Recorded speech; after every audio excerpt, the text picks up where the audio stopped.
নমস্কার বন্ধুরা, আমার চ্যানেলে তোমরা সকলকে স্বাগত জানাই। এতদিনে তোমরা সকলেই জেনে গেছো ভারতবর্ষে বহুদিন ধরে চলা 1961 সালের ইনকাম ট্যাক্স অ্যাক্ট কিন্তু আজকের দিনে দাঁড়িয়ে বাতিল হয়েছে। তার বদলে ইনকাম ট্যাক্স অ্যাক্ট 2025 চালু হয়েছে এবং এটি কার্যকর হয়েছে 1 এপ্রিল 2026 থেকে। তো নতুন ইনকাম ট্যাক্স অ্যাক্টে নতুন ফর্ম নম্বরগুলো কী কী বা সেকশনগুলো কী কী সেটা আমাদের সকলেরই জানা দরকার, নতুবা কার্যক্ষেত্রে আমাদের অসুবিধা হবে।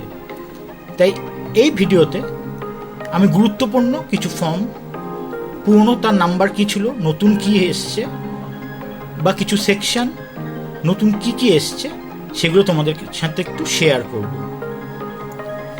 তো যাদের এটি প্রয়োজন তারা অবশ্যই ভিডিওটি স্কিপ না করে পুরোটি দেখবে। ইনকাম ট্যাক্স অ্যাক্ট 2025-এর পরিবর্তনগুলো সঙ্গে থাকো, পুরো ভিডিওটি দেখতে থাকো।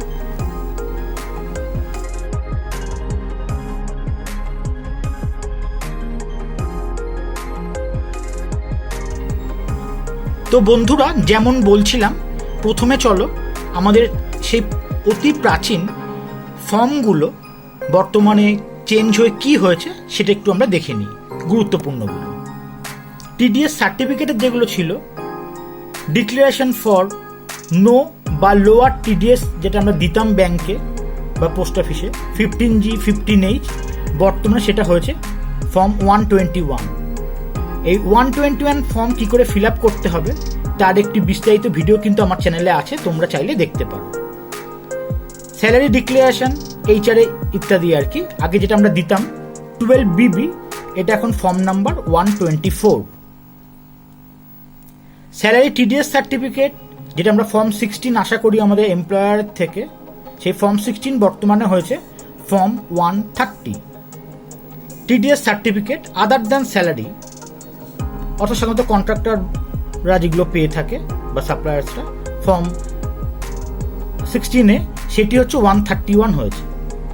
ট্যাক্স ক্রেডিট স্টেটমেন্ট, যেটা আমরা 26AS, যেটা দেখে আমরা ট্যাক্স ফাইলিংয়ে আমাদের সুবিধা হয়, 26AS, সেটা হয়েছে বর্তমানে ফর্ম 168। টিসিএস সার্টিফিকেট, যেটা ছিল আগে 27D, সেটা হয়েছে ফর্ম 133। এবার আসো রিটার্ন অ্যান্ড স্টেটমেন্টে যেগুলো ছিল, টিডিএস রিটার্ন স্যালারি ক্ষেত্রে 24Q অতি পরিচিত আমাদের, সেটা 138। একইভাবে 26Q অর্থাৎ নন স্যালারির যেগুলো, সেটা form 140। TDS return non resident, যেটা ছিল 27Q, সেটা form 144। TDS on property, rent, ভিডিএ এগুলো অর্থাৎ 26QB 26QC এগুলো যে ছিল সেটা এখন হয়েছে ফর্ম 141। ট্যাক্স অডিট রিপোর্ট, যেটা আগে ছিল 3CA 3CB 3CD, এগুলো এখন ফর্ম 26। স্পেশাল ফর্ম যেগুলো ছিল, অর্থাৎ প্রিকুইজিট স্টেটমেন্ট, যেটা ছিল আগে 12BA, সেটা এখন বর্তমানে ফর্ম 123। রিলিফ আন্ডার সেকশন 89, যেটা আগে ছিল 10E, সেটা হচ্ছে ফর্ম 139।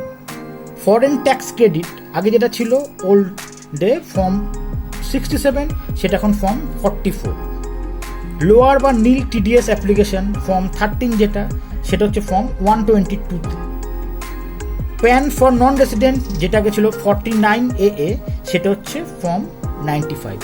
বন্ধুরা, তোমরা চাইলে এই নতুন ফর্মগুলো একটা স্ক্রিনশট নিয়ে নিতে পারো, আশা করি তোমাদের বুঝতে বা দেখতে সুবিধা হবে।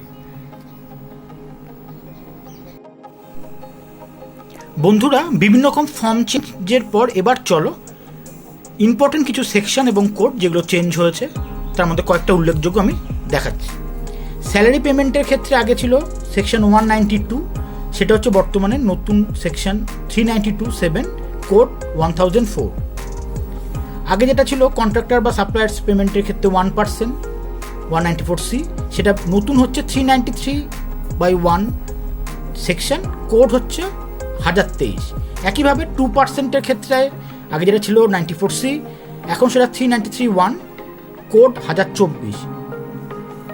আগে যেটা ছিল টেকনিক্যাল সার্ভিস 2%, অর্থাৎ 194J সেটা বর্তমানে 393(1), কিন্তু কোড হচ্ছে 1026। আর 194(z) যেটা মেন ছিল 10% অন প্রফেশনাল সার্ভিস, সেটা নতুন সেকশন 393(1), কোড হচ্ছে 1027।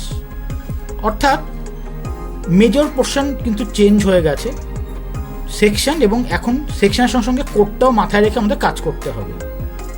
তো বন্ধুরা, আশা করি নতুন ফর্ম এবং নতুন সেকশন কোড, আমাদের নতুন ইনকাম ট্যাক্স অ্যাক্ট যেটা এসছে সেই অনুযায়ী তোমাদের কাছে অনেকটাই ক্লিয়ার হয়েছে।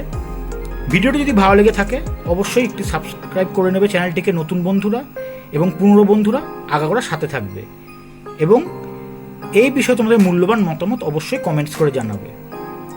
আর একটি লাইক এবং প্রচুর প্রচুর সাবস্ক্রাইবের অনুরোধ তো করবই।